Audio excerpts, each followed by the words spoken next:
ಒಂದು ಊರಲ್ಲಿ ಒಬ್ಬ ಬಿಲ್ಗಾರ ಇದ್ದಂತೆ. ಒಳ್ಳೆ ಬಿಲ್ಲು ಬಾಣ ಬಿಡೋದ್ರಲ್ಲಿ ಸಖತ್ ಎಕ್ಸ್ಪರ್ಟ್ ಅವನು ಯಾವತ್ತೂ ಗುರಿ ತಪ್ತಾನೆ ಇರಲ್ವಂತೆ.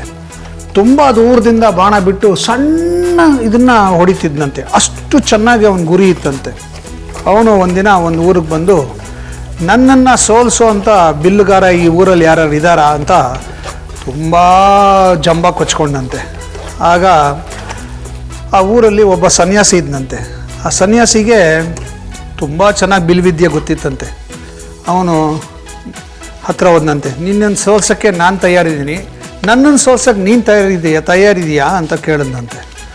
ಆಗ ನನ್ನನ್ನು ಬಿಲ್ಲು ವಿದ್ಯೆಯಲ್ಲಿ ಗೆದ್ದವ್ರು ಯಾರೂ ಇಲ್ಲ ಗುರುಗಳೇ, ನೀವು ನನ್ನನ್ನು ಸೋಲಿಸ್ತೀರಾ, ಸಾಧ್ಯನೇ ಇಲ್ಲ, ನಾನೇ ನಿಮ್ಮನ್ನು ಗೆಲ್ಲೋದು, ಬೇಕಾದ್ರೆ ನೋಡಿ ಅಂದ್ಬಿಟ್ಟು ದೂರದಲ್ಲಿ ಒಂದು ಪುಟ್ಟ ಚುಕ್ಕೆ ಇಟ್ಬಿಟ್ಟು ಒಂದು ಬಾಣ ಬಿಟ್ಟನಂತೆ. ಕರೆಕ್ಟಾಗೆ ಆ ಚುಕ್ಕೆಗೆ ಹೋಗಿ ಬಾಣ ತಗಲ್ತಂತೆ. ಇನ್ನೊಂದು ಬಾಣ ಬಿಟ್ಟನಂತೆ. ಆ ಬಾಣ ಮೊದಲನೇ ಬಾಣನ ಸೀಳ್ಕೊಂಡೋಗಿ ಚುಕ್ಕೆಗೆ ತಗಲ್ತಂತೆ. ಇದಕ್ಕಿಂತ ಚೆನ್ನಾಗಿ ನೀವು ಬಿಡ್ತೀರಾ ಅನ್ನೋಂಗಿದ್ರೆ ನಾನು ರೆಡಿ ಅನ್ನಂತೆ. ಹಾಗಾದ್ರೆ ಬಾ ನನ್ನ ಜೊತೆಗೆ ಅಂದ್ಬಿಟ್ಟು ದೂರ ಕರ್ಕೊಂಡೋಗಿ ಬೆಟ್ಟದ ಮೇಲೆ ಕರ್ಕೊಂಡೋಗಿ, ಬೆಟ್ಟದ ಮೇಲೆ ಒಂದು ಮರ ಇತ್ತಂತೆ. ಆ ಮರದಲ್ಲಿ ಒಂದು ಕೊಂಬೆ ಮುರಿದೋಗಿತ್ತಂತೆ. ಮುರಿದ್ಬಿಟ್ಟು ನೇತಾಡ್ತಾ ಇತ್ತಂತೆ. ಏನಾದರೂ ಆಗಲಿ ಆ ಸಲ್ಲು ಯಾವಾಗ ಬೇಕಾದ್ರೂ ಆ ಕೊಂಬೆ ಕೆಳಗೆ ಪ್ರಪಾತಕ್ಕೆ ಬೀಳೋ ಹಾಗೆ ನೇತಾಡ್ತಾ ಇತ್ತಂತೆ.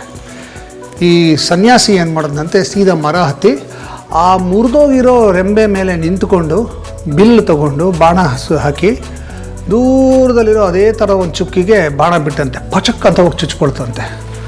ಆಗ ಸನ್ಯಾಸಿ ಹೇಳಿದಂತೆ, ನಾನು ಗುರಿ ಹೊಡೆದಿದ್ದು ದೊಡ್ಡ ವಿಚಾರ ಅಲ್ಲ, ನೀನು ಹೊಡೆದೆ ನಾನು ಹೊಡೆದೆ, ಆದರೆ ನೀನು ನಂತರ ಇಲ್ಲಿ ಹೀಗೆ ನಿಂತ್ಕೊಂಡು ನೀನು ಗುರಿ ಇಡೋಕ್ಕೆ ಸಾಧ್ಯನಾ ಅನ್ನಂತೆ. ಆಗ ಬಿಲ್ಲುಗಾರ ಆಗೋದೇ ಇಲ್ಲ ಅಂತ ತನ್ನ ಸೋಲನ್ನು ಒಪ್ಕೊಂಡಂತೆ.